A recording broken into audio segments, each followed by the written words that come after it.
Deixe seu like. Se inscreva no canal e ative o sininho de notificação. Bom vídeo!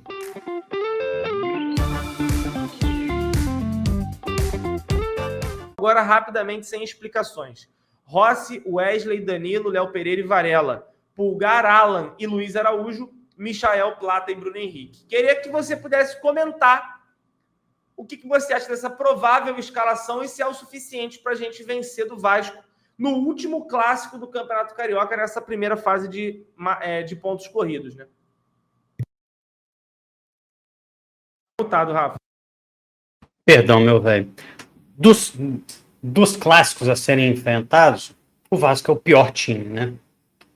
O Vasco tá ali na tabela, numa boa posição, mas é o time que antecipou um pouquinho, né? O Vasco não ficou até a quarta rodada jogando contra os pequenos com o time sub-20. O Vasco botou os seus melhores jogadores para voltar um pouco mais cedo, assim como o Fluminense, e a tabela favoreceu esse começo de Carioca do Vasco. A tabela reservou ao Vasco nos dois últimos jogos, Flamengo e Botafogo, que teoricamente são os dois confrontos mais difíceis. Então, ainda que o Vasco esteja ali numa zona de classificação de campeonato carioca, como está tudo muito embolado, duas derrotas prejudicariam bastante a chance de classificação do Vasco. O Vasco está longe de estar garantido. Se perder para o Flamengo, possivelmente joga a vida contra o Botafogo. E aí, aquilo que a gente estava falando há pouco de grandezas dos times, né? O que o Vasco ainda consegue disputar é o Carioca. O Vasco não tem grandes pretensões no Campeonato Brasileiro, não tem grandes pretensões na Copa do Brasil, mas o Carioca, sei lá, às vezes dá para beliscar, né? Então, para eles acabam sendo importantes esses dois últimos jogos. A escalação, como o Cleitinho falou, e antes eu vou só falar uma coisa que o Felipe Luiz me prometeu e eu vou cobrar. Não é para estourar jogador em Carioca. Não é para jogador ter muita sequência e nem acumular muita minutagem. Então, eu sei que é um clássico, eu sei que é um jogo que, querendo ou não, tem uma importância histórica, mas quem tiver que ser poupado, tem que ser poupado. Mesmo que o Flamengo corra risco de perder o jogo. Todo mundo está garantindo para mim o seguinte: esse ano vai ser diferente. A prioridade não é Carioca. O time não tem que estar bem agora, o time tem que estar bem no Brasileiro, porque tem que voltar a disputar para ser campeão brasileiro. Então, esse jogo do Vasco é um jogo de pré-temporada. Então, já me acendem aqui alguns sinais de alerta.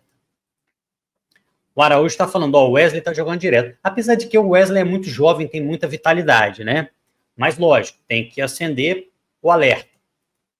Tem o Daniel Salles, tem o Varela, se for botar outro jogador no lateral esquerdo.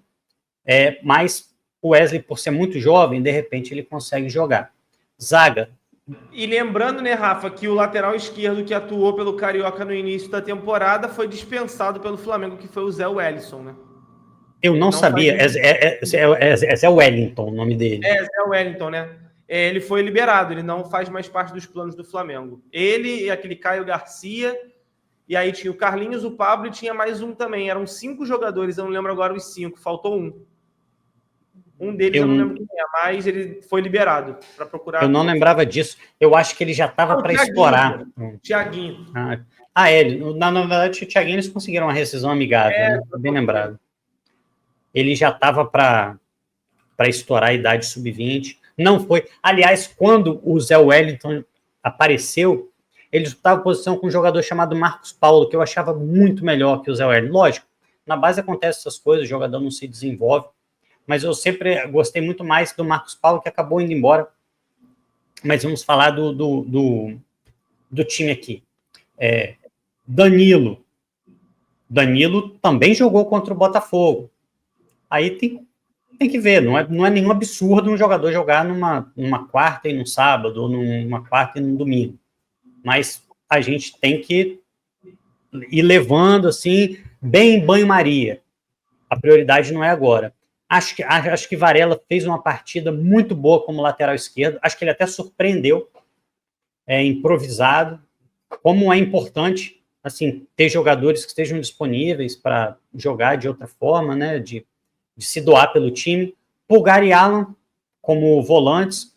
O Alan é um jogador que também não me preocupa tanto em relação à minutagem, ainda que ele tenha jogado alguns jogos. E aí, no ataque, tirando o Bruno Henrique, está todo mundo mais descansado, né? Você falou Matheus Gonçalves, Michael e Plata. Ah, não, você falou Luiz Araújo ou Matheus Gonçalves. Né? O Luiz Araújo, até no jogo passado contra o Botafogo, no final da partida, ele estava com o meião arriado, estava, sim, completamente exausto, e ele está fazendo parte daquele rodízio por conta da lesão que ele está vindo, né? Então é preocupante. Isso, ele teve uma lesão de cartilagem, né, no joelho, o Felipe Luiz sempre fala, olha, ele teve uma lesão grave. E aí ele começa jogando pela direita, depois ele joga pelo meio, aí depois ele termina pela esquerda. O Luiz Araújo se desdobrou também. Mas aí o principal sinal de alerta, e aí até o Cleitinho mandou para mim aqui a minutagem, é com o Bruno Henrique. O Bruno Henrique ele está com a minutagem proporcionalmente alta, ele já está com 304 minutos jogados. E o Bruno Henrique, nesse momento, é um jogador muito importante para o Flamengo, por quê? Juninho ainda busca afirmação. Juninho, eu espero que dê certo, mas ainda não é um jogador que o Flamengo possa contar, e o Flamengo não tem o Pedro. Quem é o jogador que tem mais características e está mais sendo utilizado como centroavante? Bruno Henrique. É preciso que o Flamengo tenha cuidado com o Bruno Henrique. Estamos falando de campeonato carioca. Não preciso, porque no jogo passado, o Bruno Henrique deve ter jogado uns 80 minutos. Porque o Juninho sai com 10 minutos de jogo, eu acho. O Juninho sai cedo, talvez com uns 14. Eu diria que o Bruno Henrique jogou uns 70 e pouco mesmo. Isso aí, contando os acréscimos, o Bruno Henrique jogou muito. Então, eu acho que dá para dar uma segurada. Então, o meu time, eu não estou falando Felipe Luiz. Diante de tudo isso que eu falei, meu time seria Rossi, Wesley, João Vitor, Léo Pereira e Varela. Pulgar e Alan, acho que dá para manter o Alan. E Matheus Gonçalves pela direita. E aí o Michael pela esquerda. E essa dupla de ataque que o Felipe Luiz vem usando, com Plata e Bruno Henrique. E aí, ao longo do jogo, Araújo, o Wallace, que de fato apareceu bem, controlar um pouco mais essa minutagem. A minha preocupação é que assim, a gente olhe para esses 3 clássicos e aí precisa ganhar e esqueça qual é o nosso verdadeiro objetivo. Nosso verdadeiro objetivo não é ganhar o Campeonato Carioca. Se ganhar, bem, vou comemorar. Mas o nosso objetivo é essa pré-temporada visando o brasileiro. Então, principalmente essa minutagem alta do Bruno Henrique, me preocupa um pouco, Cleitinho. Me preocupa. E aí eu até te pergunto, entrando o Bruno Henrique contra o Vasco, você acha que fere um pouco a coerência de um Flamengo falando, não vou estourar ninguém no Carioca, a gente vai controlar a carga dos jogadores, ou você acha que não, que eu estou exagerando um pouco, uma tempestade em copo d'água, são só 3 jogos em sequência? Pô, Rafa, eu vou te falar, eu acho que de certa forma você tem até um pouco de razão, porque se você for olhar o que o Felipe Luiz está fazendo, ele está usando um time num jogo, um outro time no outro, um time num jogo. A única mudança que está saindo um pouco do padrão, que é o Wesley jogar mais partidas, é pelo fato de não ter nenhum lateral direito. Eu acho que o Daniel Salles ele foi utilizado ali em alguns jogos, até com o próprio Felipe Luiz, mas eu acho que para deixar o Flamengo ainda competitivo, não é o suficiente. E pelo fato de você ter perdido o Varela para a lateral esquerda, justamente por essas lesões, eu não vejo problema na questão da zaga. Mas aí, esse ponto do Bruno Henrique, pô, Rafa, eu acho que eu concordo com o que o Araújo está falando aqui no chat. Eu acho que o Wallace poderia ganhar alguns minutos, até mesmo para premiar as boas atuações e o fato dele ser um dos poucos jogadores da base que conseguiram agarrar as oportunidades quando elas apareceram. Todo jogo o moleque foi útil, se colocou à disposição, voltou para marcar, fez gol, participou ativamente da partida. Então, assim, cara, eu acho que nada mais justo do que privilegiar esse garoto, né? E aí, cara, assim, o Matheus Gonçalves, que inicialmente parecia estar surpreendendo, muita gente falou até que nos treinos dos Estados Unidos ele estava, aparecendo muito bem, participando bem dos treinos, ele foi um jogador que sumiu. E aí eu acho que seria interessante ver ele no jogo de amanhã. Eu acho que, para ser honesto com o que o Felipe Luiz tem pregado, ele tem que tentar utilizar um time que não vai fazer 2 jogos seguidos, com realmente a exceção do Wesley.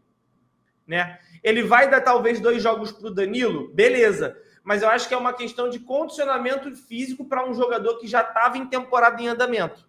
Então aí eu acho que ele já está num outro processo de maturação, ao contrário do que estava, por exemplo, acontecendo com o Juninho.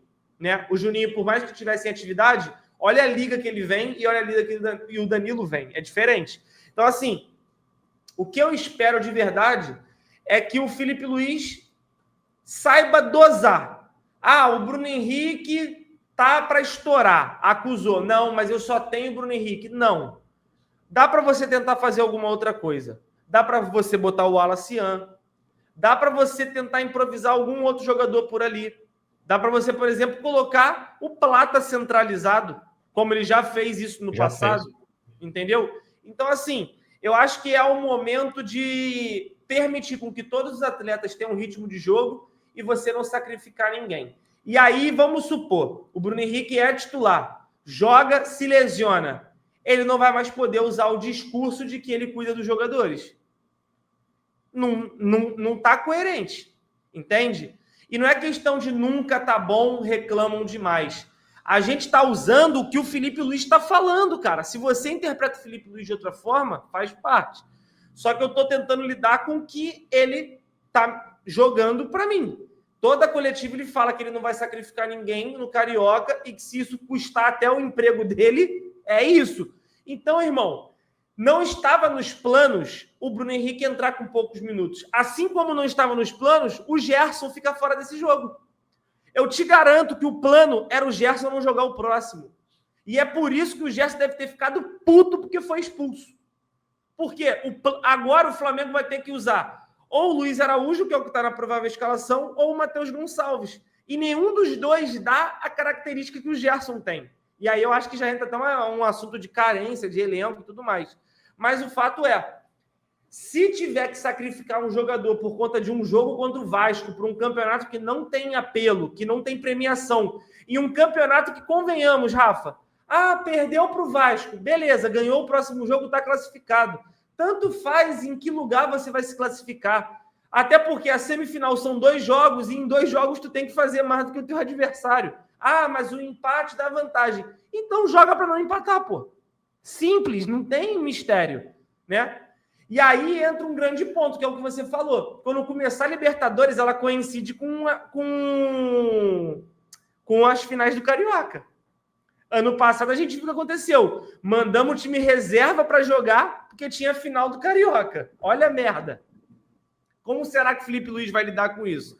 Aí eu não sei. Então, assim, se o chip do Bruno Henrique acusar que ele tem risco de lesão, eu começaria com ele no banco e eu não teria problema nenhum de usar o Wallace-An, Rafa. Eu usaria com tranquilidade e paz no coração.